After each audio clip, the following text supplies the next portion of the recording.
ụmụnne m ke ụmụnne ndị n'ala bekee wanyere ugbu ene ke ha wakarịrị n'ọkụ ugbu ha eteghị ire n'ọkụ kele nwere ụtọ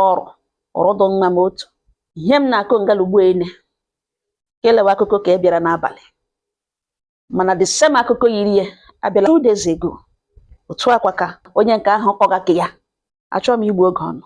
anụ m otu nwanne anyị nwaanyị akpọ m na fonu si m nwaanyị mba nọ n'ụzọ na mmadụ recommended ya somebody n'ala bekee send ya a picture gwa ya aha gwa ya onye ebe ọwụ ya ele the picture ma onye ebe ọwụ ma otu ọ dị na ọ dị mma ogbughị oge fon ya ring ya ọ bụrụ na onye nọ ntara recommended ya na-ele picture ya kpoga na fon gwawe na ya wụ onye ahụ somebody recommended ya na o sendekwara picture ka ya na ya like ya na ọ bara ya anya na ka ha try ya nụ were ya nyefee n'aka Chineke na ọ ga-awụ ọkụ ya eloto oshi ekwugo okwu ma gịnị ọ dị quiet ọwụhụ oluku hụ ka onye dị warawara ya ekwetanụ ebido kpawa na fon na-eme ma video call ma gịnị very humble quiet na ihe nọ na-eme dabara ya anya ha akpala ọgwa ya na ya ga-alọta in 6 months time mana before then during the time ya na ya na chat ya jụrụ ya si ya na ya ma na ụmụnne anyị ọtụtụ ụmụnne anyị lụrụ ndị ọcha ha jiri nweta akwụkwọ na nwere ka ọ lụrụ ya chiwa gwa ya si ya dat ya don were na ya lọtara ya ga-akọrọ ihe niile o nidiri ịnọ nwaanyị mba nọ nza the man asị ya na ya ga-alọta in 6 months time bịa hụ ya o ruo 6 months ahụ lọtakwana lọta nụọ 1 month ọ ya ka within the period of time ahụ ọ lọtara ya repeat ihekwa ajụjụ ahụ ya jụrụ ya sị he na ka ya gwa ihe niile o nidiri ịnọ na ya eji ụmụ atọ n'ala bekee nọ ndị ọcha abụọ mụrụ ya na otu onye mụrụ abụọ otu amụ otu nọ ya nwazụgakwana ha ya nyegachacha support na adị ama na before ya aga ala bekee na enwere lady mụrụ ya nwa na ya gwakwara ya dat na o chere na ya ga-elu ọ mụrụ na nwa nwoke mana o kweghị eche ya nọ ebe ahụ na ihe ọzọ ya nọ n'ọlụọla di ya jụọ esi what of nwa nwoke ahụ ọ mụkwara na ya sị na ya na mma ya nọ na ya na-esendekwara onye ka ahụ child support ya ekwuo n'obi ya wụ ma nọ ọ bịa gwa ha again that na enwere ke mụkwara nwa mana ka ahụ no mistake na ya na-eme ka ya nweta ego ka aga DNA test na ya lọtara ụlọ ya lọtara Nigeria one certain time enyi ya nwoke akpọrọ ha gaa club ebe a ka ya mitiri the girl ya ṅụọ mmanya emechazie the girl mekpọ ya dat na ihe ya na-emere na ya dị ime so ya trust hụ na ọnwụnwe even though na o senderela picture dị nwa yikwere yi na-ewe mana mma na ụmụaka enwere ike nwee coincidence na the girl na ọwụ street girl na ya ahụtaghị ya dat na ọ ya nwa ahụ mana ya ka na-esendekwara onye ka ahụ ego upkeep ọ mụkwara nwa nwoke nwaanyị mba na ole ya wụ 5 ya jụọ ese onye ka akwa na ele ebe nwa ya na ya sị onye ka na nwa ya nọ na ha niile na nwa ha nọcha ya wụ 5 ya jụọ ese ọbụla ya sị yeah for now ya jụọ for now that ọ mụchabe ya sị mba ya sị na what of ndị ọcha n'ala bekee o nwere olileanya na ọlụọ ya na ọ ga-akpọta ya ebe a ka ndị ka ahụ na ebe a na-echeghị onye okporo ala nwaanyị bịa nsogbu ka ọwụwa ga-akpọga ya ọ ga-edesa na Nigeria ya sị mba na ya alụcha ya laghachi na ya lọta ọzọ ya mere ya ga-etire ya invitation letter kpọfete na ya ga-ahapụ ya na Nigeria na ndị ka ahụ eseparate ala ndị ọcha gawara onwe ha ọrụ ya wụ isendịrị ụmụ ya ego isendịrị ha ego eji elekọta ụmụ ya then ya chọọ ịhụ ụmụaka ya ga-ahụ ụmụaka na ọwụte ha shi nọrọ ebe ahụ ya sị oke na nwaanyị mba nọ ọ nọcha 1 month ahụ na ya na ya abụọ nọcha mee introduction ọ bịa hụ ndị nwe ya bịa hụkwanụ ndị nwe ọ ya ka ya erute dide okpere ga n'ụlọ ha the very day okpere ga n'ụlọ ha enwere nwa agbọghọbịa dị haggard very haggard elejighị ya anya kpọ nwa 3 years dị nnọọ haggard enwe ihe wee dị haggard efe ya dọkasịcha elejighị ya anya ya nwatakịrị elejighị ya anya eme introduce nwatakịrị amachuwa ihu ya file na mekekwenụ na ha ya na ndị ha ewegebe iwe ma ya bịa na ọ dị ụta ụmụaka nọ village na dị date na ọ wote that young girl she dị very dirty with nwa ọkpọ nwa 3 years na ke nwoke na ya na-emega ihe agboja ga si ya come on ga n'ime ụlọ gaga asa ahụ na ele ụtọ dị ka ndị ara come on ya gaga asa ahụ sa nwa ha ahụ the girl eshere nwa anụ ntara banye nwa n'ime ụlọ ya jụọ esi nwa nke ọkwa na onye ya asọwụ orphan atụfuru ya, amụrụ the girl tụfuo ya, mma ya aga farm hụ the girl kuru ya rezie ya na ọ na-ezuzu too much, na ọ nga ka ọ nụziga tụrụzi ime ọgwa ya sị hai na ụmụaka a na-ekwu na ihe nsogbu dị m ya adịghara onwe ya problem na ihe mere o ji kwụsị school na onye ọbụla ji lepụrụ ya na ọ very stupid girl. Ya ewepụgo obi, wepụcha obi kpam. Nwanyị Mba na-enweghị ebu n'obi. After the introduction, nne di ya mmadụ ga ahụ ya likecha ya, nabata ya shie, bupụta ya erie kwa ha laghachi back to city ya lawakwa. Ọ nọcha ka ọ nọrọ 1 month laghachi. N'aka ọ lọtaziri last month ka ekwesịrị ime ihe n'isi ya. Mgbe ya gaziri n'ụlọ ya notice ka that girl dị very dirty kpọ nwa 3 years rụọ ha ime ọzọ.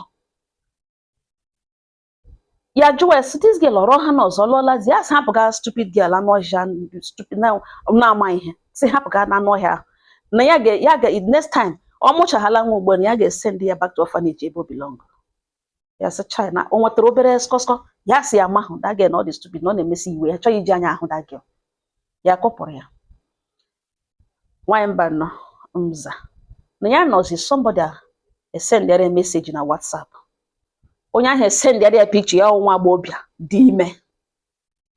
na o were picture na ugbo esendere ga jụọ that man ọ chọrọ ịlụ onye wonye ọ sị ya sị n'oche ya were the picture ga jụọ enyi nwoke sị this lady ọsọ m jụọ ṅụsị onye na onye ole the picture sị hapụga one random girl idiot na ihe a nọzugbo onye buru afọ ime ọsọ ya nwanwe every little thing ha were afọ ime kotere ya jụọ sị nwaanyị na-arịghị elu agaghị ebutere ṅụ afọ ime ọwụ ka eriri elu na anụ ahụ oghe nwoke ga-agbawuru butere ṅụ afọ ime.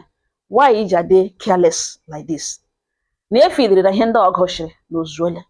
na aka na-amụkwa because ya chetara ihe okwu that day ọsị for now. That means enwe ndị kere ime na ndị aka ga-atụkwa atụ. For now ya ahụ o nwere plan o jiri kwuo for now. That means ọ dị ọmụchabe ọgwawesi ya biko no mistake na ya gbaghara ya na ọ ma na a na-aga ime ihe na ya lọtala ma ego tiketi akwa emecha ugbo ya kpere ya gawa ala bekee na ya biko hapụga that girl. Ihe ọ rịọrọ that night isi hit na-agba isi na-agba ya sị nụkwa gịnị ka ya banye n'ime nọ ya ka emewekwara ihe ya hapụ ya abịa emewekwa ihe mechasị ebe ndị ka chọrọ ịmụ nwa alụbe na ebe ọ chọrọ ịlụ ya alụ ka ya wụrụ ka ya ejide n'ụfọ na ọ bụrụ na ụmụ ise ka ya gụtara plus onye kena ụgbọọrụ ime sendịrị ya ọrịa ga ya wee isi ya gba nkịtị ọ ya ka bịara kwụ ụgwọ isi mekwa ihe mecha eme traditional marriage tige white wedding n'ọkụ na white wedding nọ nta ka ya nọ chi ga-ehụ echi ha chọrọ ịgba akwụkwọ na enwere ihe mma ya biri ụkwa si ya ga-ebugere nne di ya eburu ụkwa anọ bugere nne di pụtazie na-apụta ebe ya ga-aba moto were ọsọ laghachita n'ihi na mgbagharị dịrị ya. One lady akpọkete si ya nne ya sị na ọkwa ya ka na-eme wedding echi ya sị na ọ na-eme wedding na that girl nọ n'ụlọ ha nga na di ya tọghị ime ka nkịta nwatakịrị nne na nna ya nwụrụ ha na ha nọ ihe ọ na-arụ nwa lụtakwana ya atọ nwa ahụ ime ya tọọ ya ekwukwele mana ha ma na ọwụ ya nwe nwa ahụ ka akpụ ka ọ rụkwa ime ya igbo ọkwa ya nwe ka ọ lọtara na Ọgọst tọọ ha nwa anọ ntara ime lejikwene nwatakịrị anya oleji ya na ụta a na-alụbata ya ma ejisi ike zulige nwa ahụ akwa ụta a na-alụ nwa ahụ ụtọ nọ because of amamihe ya ezuchaghị ezu na o lejikwe nwa ahụ anya na ihe nwa ọrụ ime maka ochie n'aka na ọkwa di ya nwe ma enwekwa ike agwabekwa ehi ya ọsọ fo ebido fowe ihe ewute ya sị di ya biko na ya chọtara ịhụ ya di ya bịa ya gwa di ya jụwa ya sị na lekwa ihe mmadụ gwara ya na enwere ihe o nwere ikwu na ọ tụkwarala ya asha. Di ya gwawe no mistake na ya dị sorry no mistake na ya dị very very sorry no mistake na ya biko gbaghara na ya odere ya lụọ nwaanyị ugbu a na all this nonsense akwụsị. Ya jụwa di ese ya sọ ihe o kwuru ya sị oke nsogbu anọ na Nwanyị Mba nọ Nza na akpọla ndị mmadụ bịa akwụkwọ ya enweghị ọnụ ya ga-eji gwa ha na ha bịazile na ya na-alụgachi ike explanation adịghị ya nne kemgbe nne jiri mụ ya ewebeghị ụdịrị iwe ahụ before ọ ya ka a gbara ruo that day a na-eme wedding ya chiga nwa anọ tara kwa ya eyiri cheta nwa ya plus ka o bu n'afọ ọbịa the wedding. O ruo mgbe a na-ajụgasị enwe onye ma ihe nwere ike ise marriage mmadụ abụọ nọ, ya nara Reverend Father microphone si ya sir, yes na ya dị sorry na ya agaghị continue na this wedding, na ihe eji ya ga continue na this wedding na aghọrịrị ya, na onye ọbụla gee ntị na aghọrịrị ya ọfụma ọfụma, na di ya mụọ na ụmụ atọ n'ala bekee,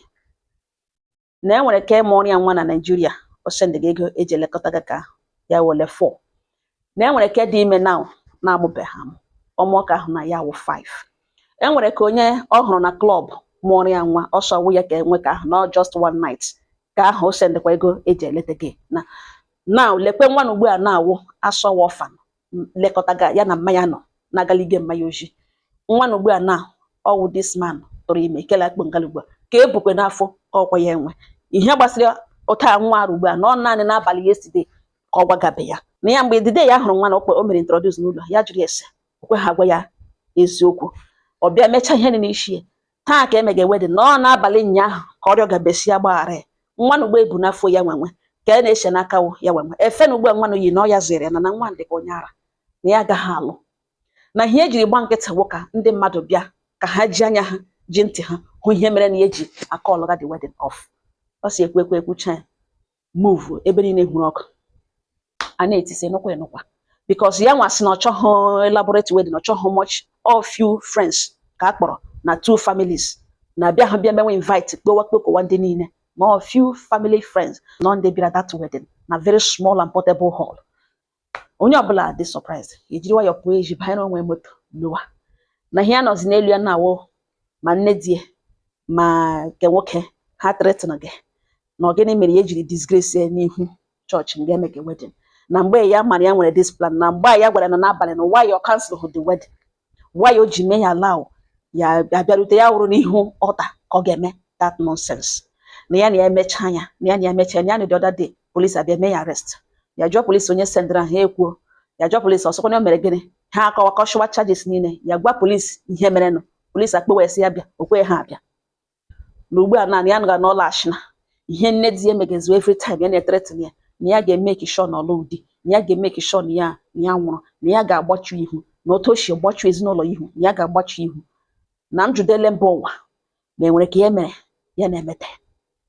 ọ wụta ọsọ m shi bịa gbotoro ya ọnụ onye m ọnụ otu nwoke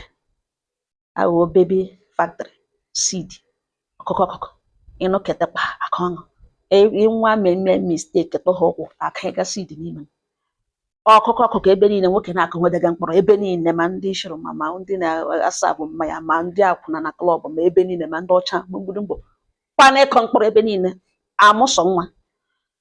onye ma ọ nọ ọsọ m jụ ọnụ ma enwere ebe eshiri mee ya na-emete na ụmụ nwaanyị kpachapụkwa n'anya ọwụghị oshi ala bekee na gị jụọ ese leruo anya na some of them amụchana ihe niile ha na-amụ na gị mara ihe ịba ije gị n'ime ọ ihe ọsọ m ga-eji ọnụ ọ nga ọ ha m n'ọnụ udo dịrị ọnụ.